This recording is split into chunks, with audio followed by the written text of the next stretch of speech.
Hi guys, I'm here with David Eustace, one of the newer trainers in Hong Kong. Welcome, David. Thank you for that. I appreciate you being on the show. No problem. So tell me a little bit about, I'm going to start off with Hong Kong really. Tell me how you got to Hong Kong and why you chose Hong Kong to sort of progress in your racing career. We'll start there. Sure. I think it probably all started with my uncle, David Orton, who trained here as my mother's brother. He was here for 20 years. I was only a child, but there was always a bit of a fascination with it. We used to wait for the fax machine to wear away and results come through on fax as to whether there was a winner or a loser. And that was a long time ago. Yeah, which was a long time ago, but I do remember that. Yeah. And I do remember some big winners, and Cape of Good Hope was the horse, the horse really at the end of David's career, and then winning, Royal Ascot at York, was the sort of crowning moment, I suppose. Yeah. And he was owned by the Carstairs, who are a great family in Hong Kong and had horses with mum and dad in England as well. So that was probably the start. And then Dad had a good sprinter called War Artist, who raced here. And so I came over on that trip. I was 19, and Chloe, who rode him every day, looked after him, and I was a hanger-on, really. Really? But had a great time, obviously, and great experience. And that was probably the start of, at the time I was 19 and wanted to train, and so it was always sort of an idea in the back of my mind. And then I came back again when Andrea Azzini had his first stint. I stayed with him. Right. Actually spent a lot of time with Casper in the tower. So I used to sort of see him every morning. And that must have been an experience itself for a young lad. It was colourful, as you can expect. But at the time I just thought it was different. It was a different world to what I was used to in Newmarket. The gallops and the training style in Newmarket just so different to here. Absolutely. So I was really interested by that. Yeah. And then I went to Australia, immediately after staying in Hong Kong. So why did you decide to leave the UK to go to Australia? What was the reason? Mum and Dad were always very keen. Well, they were pretty keen for us to sort of not go into the industry to begin with. Oh, okay. Well, I think Dad obviously, trained for 30 plus years, and knows how hard it is and how hard it can be. But both of us, Harry and I, knew we wanted to do it. So I went to Australia to get experience. Dad was always very keen for us to work for the best and work around the world, and we were keen to anyway. So I went to Australia, got a job with Peter Moody, did a year with Peter, and then a year with Peter Snowden. But the year with Peter was probably, was the first stepping stone to then ending up, with Kieran, because I met Kieran at Caulfield. Peter trained at Caulfield. Okay. Had a big stable. Yeah.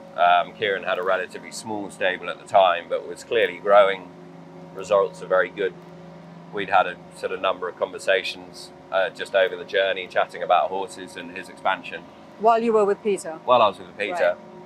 Right. And when I finished with Moods and went to Sydney, went to Sydney just because I wanted to see something different, and worked with Peter Snowden, fantastic trainer of 2-year-olds, young horses, which was really interesting. And during that time, Kieran said, I'm at a stage now where I need a full-time assistant. Right. So I went and started as assistant trainer to him. And how long were you an assistant trainer? I was, assistant for a year with Kieran. Okay. And, it grew very quickly, number of factors.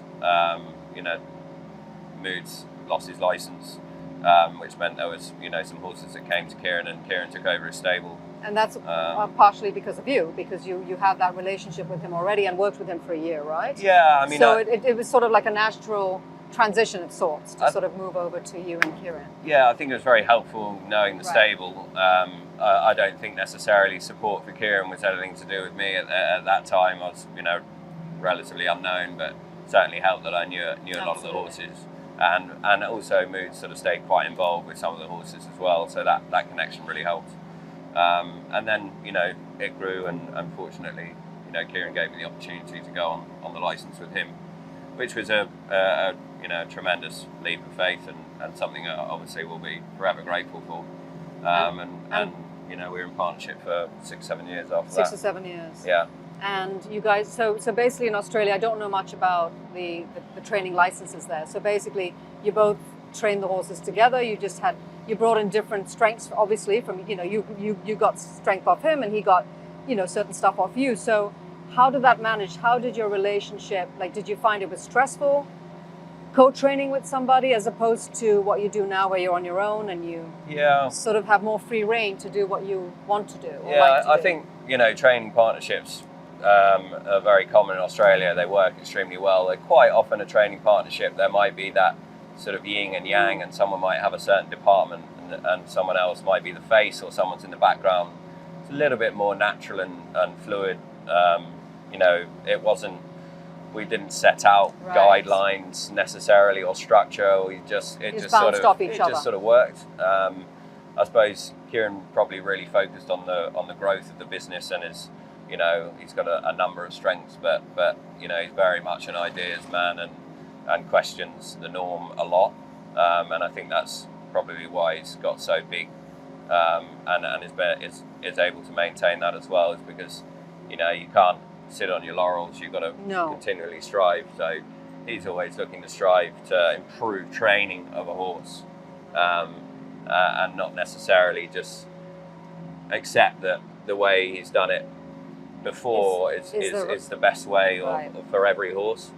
And that's certainly helped me in having a structure, but it can't be done the same way, or can't be the best way for a horse. They're all different. So, but it felt pretty natural, But also at the end of the day, he was the boss, and we naturally had disagreements on certain horses, which is good, and that's how you're going to get to the best result.